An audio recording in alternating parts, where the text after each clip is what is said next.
Hello everyone. In this video, we're going to cover passive transport. Now, passive transport is diffusion of a substance across a membrane with no energy investment.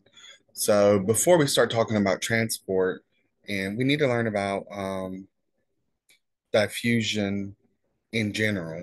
Diffusion is the movement of particles of any substance so that they spread out evenly into the available space. Although each molecule will move randomly, diffusion of a population of molecules may be directional.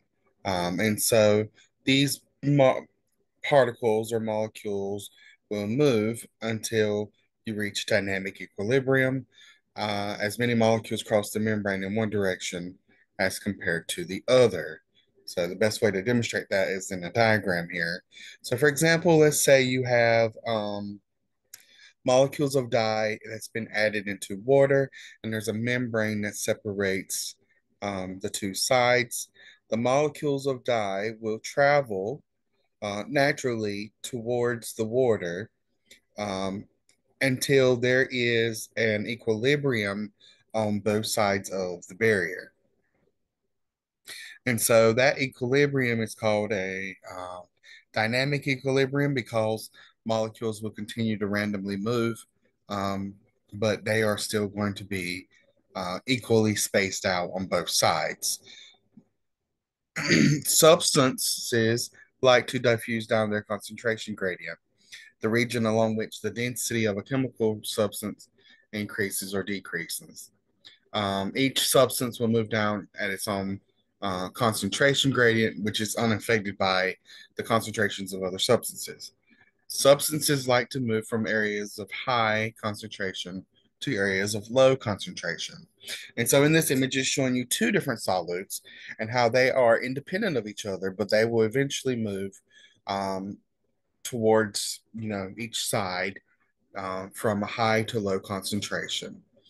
So for example, the orange will move to the right until it's balanced, and then the purple will move from the left to the right until it's balanced on both sides. When you get an equilibrium of your solutes, the diffusion of a substance across a biological membrane is called passive transport because no energy is expended to move that substance across the membrane. The concentration gradient represents potential energy that drives the diffusion, but the rate of diffusion also depends on the membrane's permeability and the ability that it allows for that specific substance to cross the membrane. Not everything, remember, we just covered permeability in the last video. Not everything is able to cross through the membrane. Now, osmosis is a form of diffusion that is focused purely on water. So, osmosis is the diffusion of free water.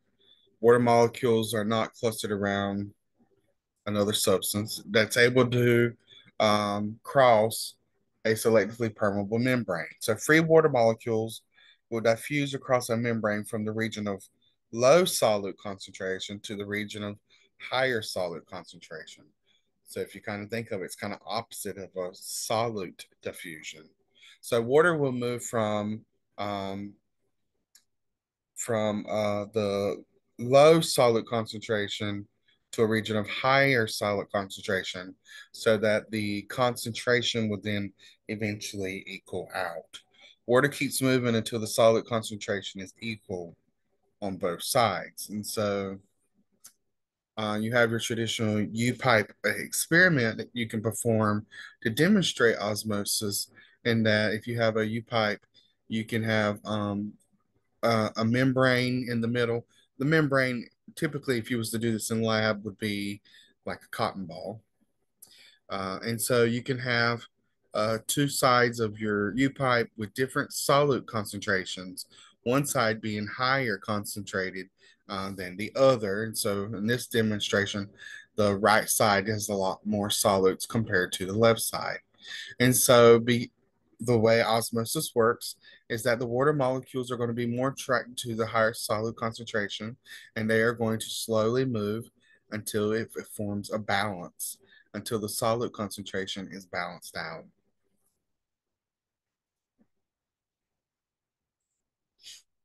And so this is showing you that the water molecules will move from, in this demonstration, from the left to the right side, because on the right side you have more solutes and the water molecules will cluster around those solutes.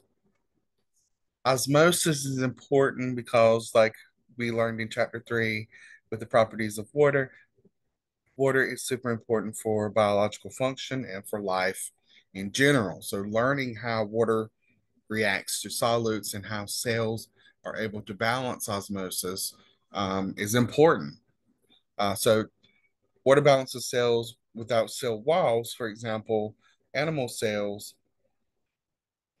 is very different compared to plant cells. Tonicity is the ability of a surrounding solution to cause a cell to gain or lose water. Tonicity depends on the concentration of the solutes in the solution. So when you're talking about tonicity, if you're talking about the tonicity of something, it's comparative. It's relative to um, the the items that are in the solution, but you are actually talking about the solution itself. If the solution has a higher concentration of the solids that are inside of the cell, water will tend to leave the cell or vice versa. So let's go over the different types of uh, tonic solutions that you can have. There's a isotonic solution. It's where the solid concentration is the same on the inside as it is on the outside of the cell. So there will be no net movement of water across your membrane. And the volume of the cell without a cell wall is stable in an isotonic solution. In a hypertonic solution, the solid concentration is much greater in the solution than it is on the inside of the cell. So, net diffusion of water is from the inside of the cell into the surrounding solution. The water will want to move out of the cell into the solution. If the solution is hypotonic, that means it has less solid concentration compared to the inside of the cell. And so the water will want to move inside of the cell rather than staying on the outside. So let's just look at an overall example on this. Let's focus on the animal cells first. So if in an isotonic solution where the solid concentration on the outside and the solutes on the inside are equal, the water will move in and out at an equal rate. So it's isotonic. For animal cells, for example, like a blood cell, that is a normal state that it wants to be in. It's the best state to be in. And so that's normal functioning. If you put the red blood cell in a hypotonic solution, where on the outside it's got less solids compared to the inside of the cell, the water will want to move from outside to inside the cell. And because animal cells do not have a cell wall, there's nothing to stop the movement of water into the cell. And so the cell will literally fill up until it bursts, and it's called a lyse. It's a lysed state. Lysis means to cut or burst in this case. Now, if you put a red blood cell in a hypertonic solution, that means there's more solutes on the outside of the cell. The water will want to move out of the cell into the hypertonic solution. And so, usually, for example, in animal cells, in this case, the red blood cell, the cell will want to shrivel up and and it could die as well. So, animal cells prefer isotonic environments. Hypotonic or hypertonic environments can cause problems for cells without cell walls. And so, some organisms that live in environments where they may be in a situation where they have too much water or they need to get rid of water. They have to have some method of osmoregulation, meaning they have to be able to regulate their water balance. So, for example, paramecium live in hypertonic environments, and so they have contractile vacuoles that their sole job is to absorb the excess amount of water that's inside of them that's taken in to the paramecium. And then the contractile vacuole will squirt out the excess water. It will contract and causing the water to squirt out. This is a form of osmoregulation because the solute concentration inside the cell is much higher than that on the outside. So water will constantly try to move into the cell um, due to osmosis. The bacteria and archaea that live in hypersaline environments, uh, they have mechanisms to ensure that water does not leave their cells. So there are several examples of osmoregulation that exist. And all animals who have to adapt to the environment have to overcome these environmental situations. Now, if you have a cell wall, it's a little different. For example, plant cells, some prokaryotes, fungi, and other protists that have cell walls, they act differently depending on the tonicity of the solution. So a plant cell in a hypotonic solution takes up water and swells until it's full, creating a pressure on the cell wall called turgor pressure. And so we call that at that point, the cell was considered turgid, very firm. In the diagram here, I've added the water will move into the cell, filling it up to the point where it's putting a lot of pressure on the cell wall and it's turgid. Turgid a state is considered a healthy state. Plants want to be turgid, they want to be in a hypotonic solution. Now, plants who have lost some water, say it's in an isotonic solution, um, they will become flaccid. They will start to wilt.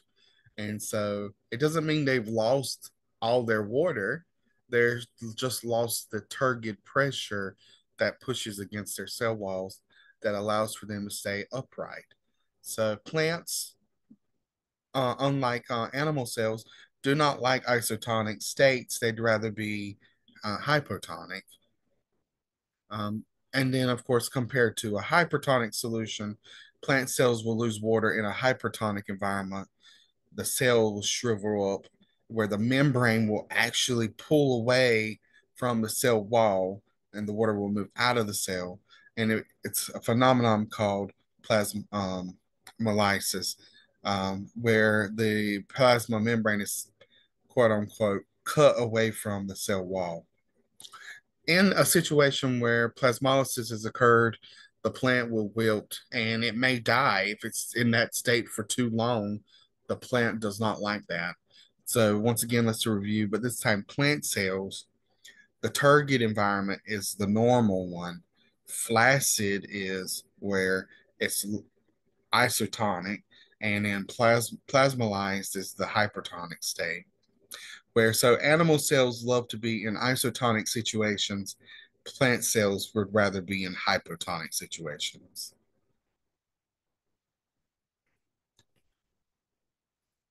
Now, another form of passive transport exists compared to simple diffusion, and that is facilitated diffusion. Facilitate diffusion is a form of passive transport that is aided by proteins. So, transport proteins can speed up the passive transport across the plasma membrane. And transport proteins include channel proteins and carrier proteins that allow for the movement of solutes across the plasma membrane. And the reason why is because these might be solutes that are not able to go across the membrane, but are still readily necessary for cellular function. So you can have a channel protein that this channel will allow only certain solutes to go through. And a lot of channel proteins are very specific, meaning that they will only let that one thing go through. It won't let any other kind of solute travel through the protein. Um, and once again, this doesn't require any energy, no energy at all.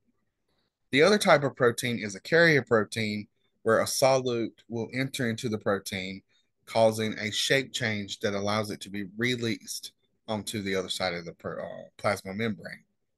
Once again, this is passive transport. No energy is needed for these types of facilitated diffusion. I'm just going to skip that.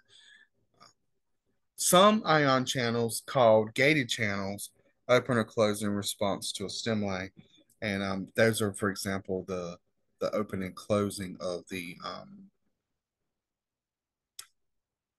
carrier proteins. So the carrier proteins will undergo a subtle shape change that moves the solid binding site across the membrane. And so this is the carrier protein, once again, showing you how the solid will enter into the protein, causing a shape change, causing it to go across the membrane. Now, the next kind of transport is active transport. Active transport uses energy to move solids against their concentration gradient. Now, facilitated diffusion is passive because the solid moves down the concentration gradient, even though it's being aided by carrier and channel proteins. It still naturally will flow across the plasma membrane because it's going through its concentration gradient, which once again does not require energy. However, active transport is the necessary movement of molecules or solutes against the concentration gradient because they are going from usually areas of low to high concentration, which means that you need energy to move them across the barrier. Active transport requires energy in the form of ATP to move against the concentration gradient. All proteins involved in active transport are carrier proteins. So the example that we like to use for active transport is the sodium potassium pump. There's other pumps which we're going to talk about. We're going to go into detail with the proton pump of cellular respiration. But for right now, we're going to go over an example of that sodium potassium pump. For example, the concentration of potassium ions is higher and the concentration of sodium ions is lower inside animal cells and their surrounding environments. So the transfer of a phosphate group from ATP, remember ATP is the energy currency of the cell. ATP will transfer energy into the pump that energizes the transport of potassium and sodium ions across the barrier. So in this diagram, we can see the whole, each step of the potassium sodium pump that is occurring. So in step one here, sodium ions will attach to the carrier protein, okay? And the sodium is low on the inside of the cytoplasm and high on the outside. So it will not naturally travel across the membrane. But once they have attached to the carrier protein, the ATP will come along and drop off its energy in the form of phosphate. When it drops off its energy, this will trigger a change in the protein so that it will now close and reopen on the other side. And there will be a release of sodium ions against its concentration gradient. Now, as soon as the sodium ions are released, you'll notice that the shape of the protein is different. That now allows for potassium to bind to the protein. So two potassium atoms will bind to the protein. Now, once they have are bound to the protein, the phosphate that was dropped off by the ATP will be released. And once it's released, the protein will return back to its original shape, where the potassium ions will be released into the inside of the cell. And both of these movements of the potassium and the sodium is against their concentration gradient. So that's the example for the form of active transport. Now, in this image here, I love this image because it demonstrates all of the different kinds of transports across the plasma membrane that exists. There's simple diffusion, where things can naturally pass through the plasma membrane, for example, like oxygen gas or carbon dioxide. Then there's facilitated diffusion, where they have the proteins that are there to help them travel across the membrane, but it does not require any energy. And then there's active transport, where energy is necessary to move the solutes against their concentration gradient. Now, ion pumps maintain membrane potential. Membrane potential is the voltage across a membrane. Voltage is created by the differences in the distribution of the positive and negative ions across the membrane. So, in active transport, you are creating, because you're going against the concentration gradient, you're creating de facto positive and negative sides of the plasma membrane. Two combined forces, collectively called the electrochemical gradient, drive the diffusion of ions across a membrane. There's a chemical force, and that's the ion's concentration gradient. And then there's an electrical force, the effect of the membrane potential on the ion's movement. So an ion diffuses down its electrochemical gradient. So electrogenic pumps are transport proteins that generate voltage across a membrane, storing the energy that can be used for cellular work. Um, and then the main electrogenic pump differs between plants and animals. In animals, it's the sodium potassium pump, which we just covered a while ago in active transport. In plants, fungi, and bacteria, it is the proton pump, which actively transport hydrogen ions out of the cell. So this is showing you the proton pump that is fueled by ATP, so it's active transport. And so it's the actively moving the hydrogen ion from a low concentration to a high concentration across the membrane. This creates, once again, charges on each side of the membrane, one side being negative and one side being positive.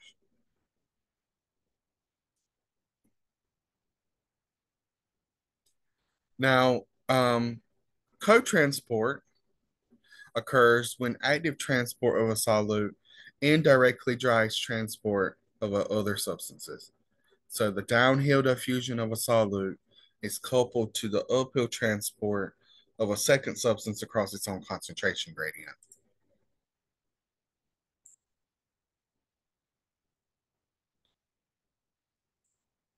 So how do ion pumps maintain membrane potential?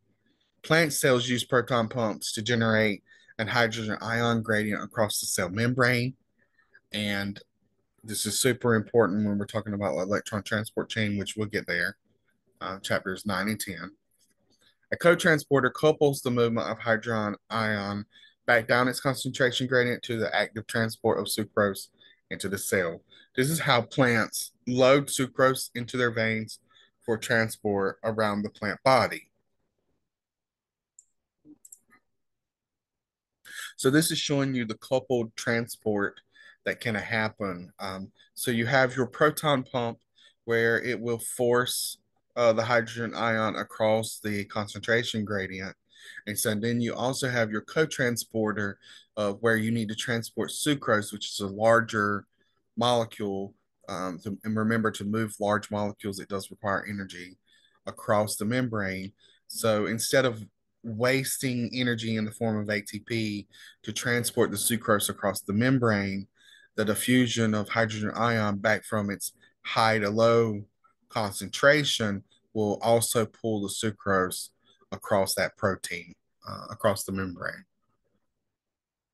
Animal cells use a very similar co-transporter to couple the active transport of glucose to the diffusion of sodium ions into the cells lining your intestines. So sodium potassium pumps actively transport sodium out of the cell to maintain the electrochemical gradient. Normally, sodium in waste is reabsorbed in the colon to maintain a constant level in the body. So when a person has diarrhea, Waste is expelled too fast for reabsorption, causing your body's sodium levels to drop. And then a rapid drop in your sodium levels can be life threatening. So, this is why people can become dehydrated and they need their electrolytes. This is why it's called electrolytes to rebalance. Um, to keep this balance of your proton pumps working. So drinking a concentrated salt and glucose solution enables the uptake through the sodium glucose transporters in the intestines. It's important why athletes are also maintaining their electrolytes because they could be losing too much um, during physical activity. And so, guys, that covers the types of transport that occurs in our cells. In the next video, I'm going to review bulk transport across the plasma membrane by exocytosis and endocytosis.